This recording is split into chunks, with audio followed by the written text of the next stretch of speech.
I was around 13 at the time of this story. I still live in this house, and I still don't know what happened that night.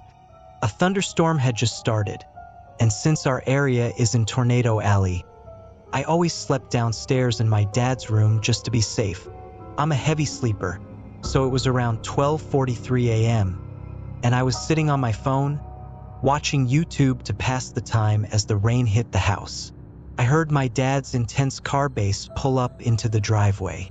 We lived in a small town where everybody knows everybody, and he was the only one with a car like that. I assumed he would be coming downstairs to sleep since he had been working all night, so I collected my things and my dog and sat at the edge of the bed, waiting. After a few minutes, I walked over to the window that faced directly towards the driveway. Through this window, I could see the entire driveway, so there was no way any car in the driveway wouldn't be seen. But there wasn't a car, there was nothing. I thought I had probably just mixed up a car passing on the highway next to us because I remembered my dad had said he wouldn't be home until around 2 a.m. I walked back over and sat down, but almost immediately, I realized the car bass sound had never left the driveway. I was spooked, but eventually, I thought nothing of it, seeing as people often parked randomly around houses. A few minutes passed by, and I heard my dad's cough in the garage.